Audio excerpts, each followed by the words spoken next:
अगर आपका नाम लिस्ट में नहीं है तो मैं आपको ये नहीं बोलूंगी कोई बात नहीं। टाइम मैनेजमेंट कैसे होता है, द मोस्ट इंपॉर्टेंट थिंग्स कि लास्ट टाइम पे, क्योंकि ये सभी बच्चों के साथ होता है, असफलता एक अंत नहीं है, ये सफलता की ओर बढ़ने का एक सुनहरा अवसर है। और जो विद्यार्थी कठिनाइयों से नहीं डरता है वही अपनी मंजिल तक पहुंचता है। और हाँ, खुद पर विश्वास रखो, खुद पर विश्वास रखो, क्योंकि जीत की शुरुआत ही आत्मविश्वास होता है, आत्मविश्वास होता है। जी हाँ दोस्तों, स्वागत है आप सभी का किरोशा एकेडमी के इस यूट्यूब प्लेटफॉर्म पे। और आज हम इस क्लास में, कोई क्लास नहीं है, कोई आपके यहाँ पे क्वेश्चन पढ़ाने में नहीं आई हूँ। आज आपसे सिर्फ और सिर्फ मैं बात करना चाहती हूँ, क्योंकि आपको पता है कि आरआरबी का जो रिजल्ट है वो आ चुका है। और इस रिजल्ट को लेके शायद आपके मन में बहुत सारे सवाल होंगे।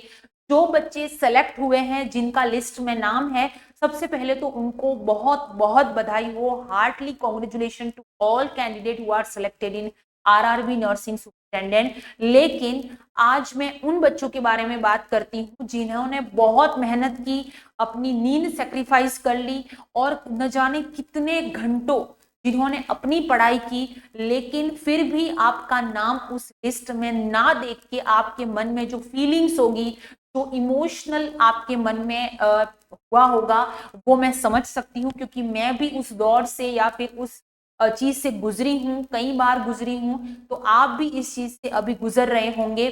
कई बार लगता होगा कि यार लिस्ट में एक बार और चेक कर लेते हैं, शायद हमारा नाम तो नहीं है, कहीं हम देखना तो नहीं रह गया है।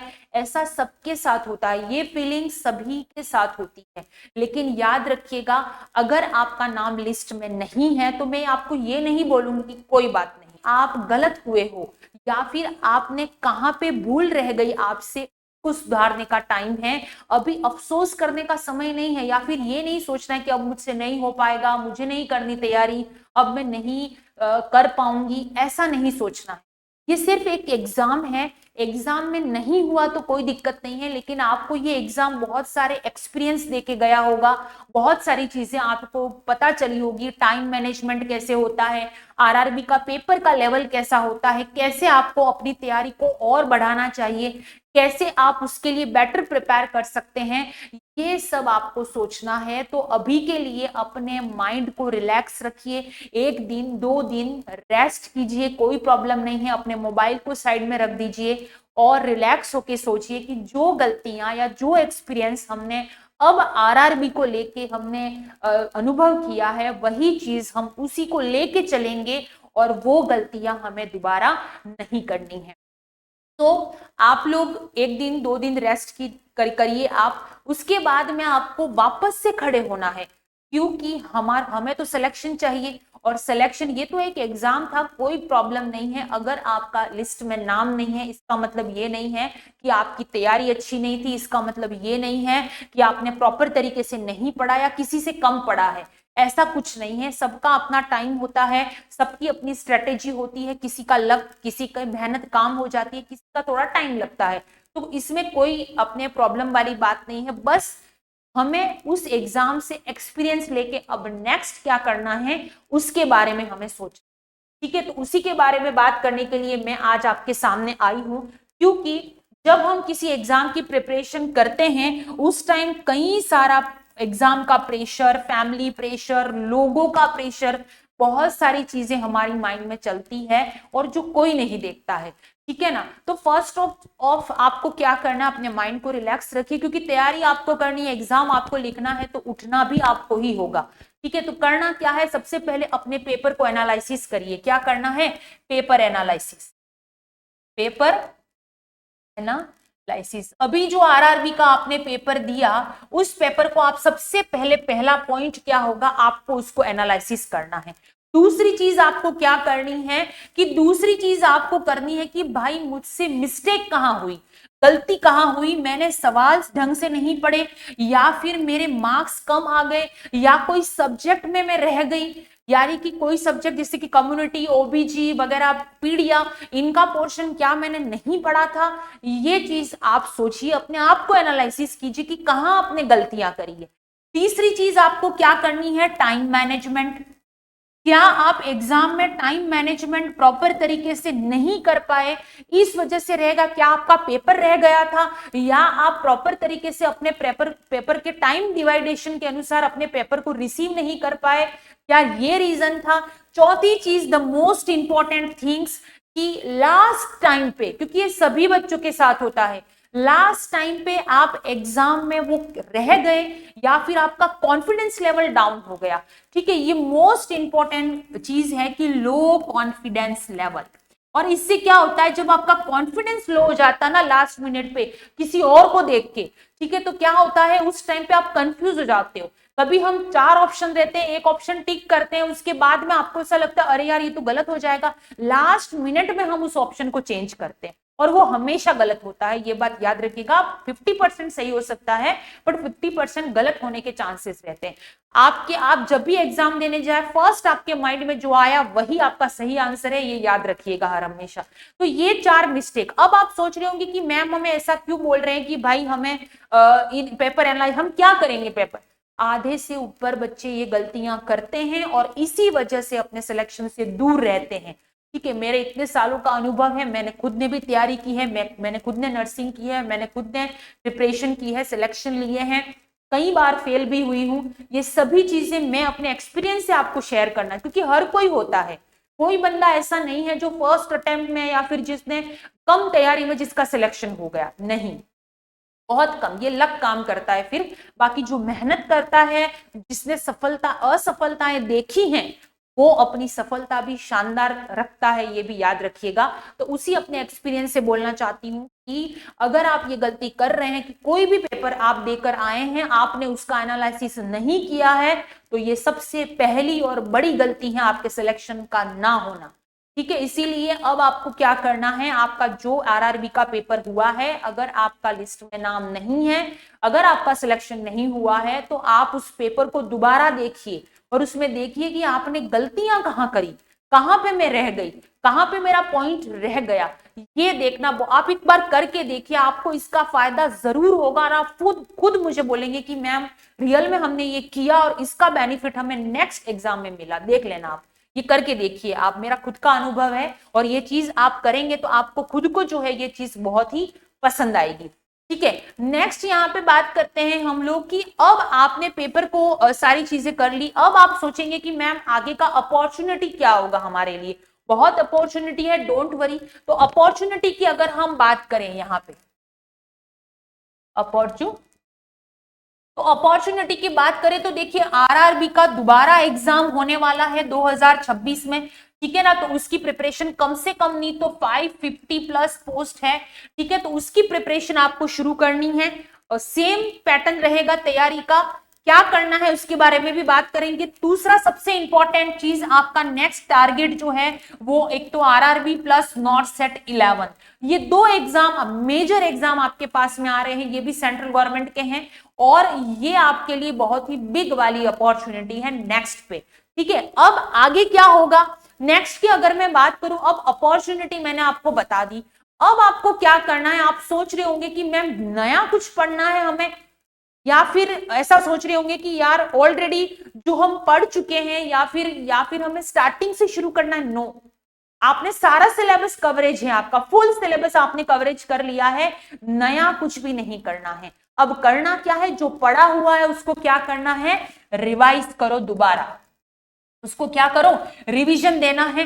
प्लस उसके साथ में एमसीक्यूज पढ़ने हैं आपको, नया कुछ नहीं पढ़ना है, जो पढ़ा हुआ है उसी को रिवाइज करना है। तीसरी चीज आपको क्या करनी है, मोस्ट इंपॉर्टेंट चीज, दैट इज मॉक टेस्ट।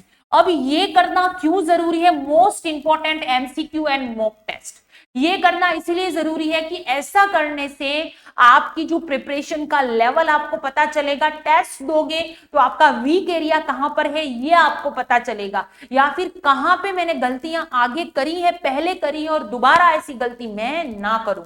ठीक है, उसके लिए अपने आप को सेल्फ असेसमेंट सबसे बेस्ट होता है और इसी के लिए हम मॉक टेस्ट देते हैं।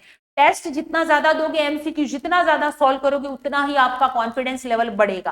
क्लियर, इसलिए मैं कह रही हूं कि तैयारी का पैटर्न यही रखिए।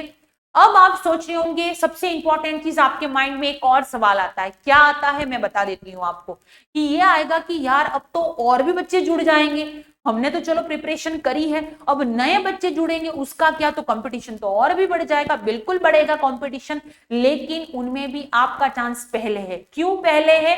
क्योंकि देखिए, अगर आपने अपनी प्रिपरेशन को स्टार्ट कर दिया, यानी कि आपके सब कुछ पड़ा हुआ है अभी, अगर अगर मैं बात करूं न्यू कैंडिडेट की, ठीक है ना, अगर मैं बात करूं कि न्यू कैंडिडेट जो पहली बार आरआरबी का एग्जाम देगा, क्या देगा, आरआरबी और नॉट सेट, जो फर्स्ट टाइम एग्जाम देने वाले हैं, पहला अटेम्प्ट है जिनका, क्या उनके पास इतना एक्सपीरियंस होगा?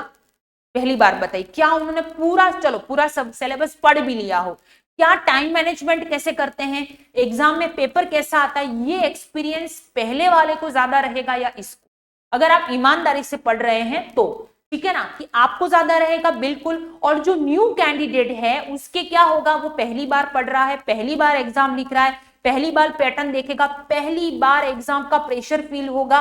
बहुत टिपिकल चीज होती है ये एग्जाम के प्रेशर को मेंटेन करके रखना और उस टाइम सही से अपना दिमाग चलाना, ठीक है। तो ये सारी चीजें फर्क होता है ओल्ड कैंडिडेट और न्यू कैंडिडेट में, ठीक है। तो ये फर्क आपको आगे लेके जाएगा, ये आपकी अपॉर्चुनिटी को और भी ज्यादा बढ़ाता है, ठीक है ना। लास्ट नॉट द लीस्ट एक और चीज बोलना चाहती हूं कि अपनी प्रिपरेशन को अच्छी करिए, अपॉर्चुनिटीज बहुत सारी हैं आपके पास में। कैंडिडेट आपका, बस आपको ये करना है कि अपनी जो यूज सब्जेक्ट हैं उनको प्रैक्टिकली देखिए। आप लोग जो भी आपका मेजर पोर्शन है, ठीक है, मेजर पोर्शन को पहले आपको कवर करना है, ठीक है, कवर करते जाइए। फिर टॉपिक वाइज एमसीक्यूज आपको पढ़ने हैं, टॉपिक टू टॉपिक एमसीक्यूज पढ़िए। कोशिश कीजिए कि आप वीकली एक टेस्ट दें, वीकली 1 टेस्ट, प्लस टेस्ट देना नहीं है, उस टेस्ट को एनालिसिस करना है, एनालिसिस करना है, अपने वीक एरिया पे थोड़ा काम कीजिए, ठीक है ना। तो ये सारी चीजें करके आप जो है वो अपने सिलेक्शन को सिक्योर कर पाएंगे और अपना कॉन्फिडेंस लेवल कभी कम नहीं होना चाहिए। द मोस्ट इंपॉर्टेंट, ठीक है, patience and consistency is the key of success, ये हमेशा याद रखिएगा, ठीक है ना। अब आप सोच रहे होंगे कि अब एट द लास्ट में आप सब लोगों को यही कहना चाहती हूँ, सब स्टूडेंट को, कि देखिए इस बार आपका सिलेक्शन नहीं हुआ है, कोई बात नहीं है, ऐसी चीज नहीं, ऐसा नहीं बोलूंगी मैं, ठीक है, कोई बात है, क्योंकि हम इतनी मेहनत करते हैं, इतना सेक्रीफाइस करते हैं, बच्चे 6-6, 7-7 महीने रेगुलर लगे हुए होते हैं किसी भी एग्जाम को टारगेट करके।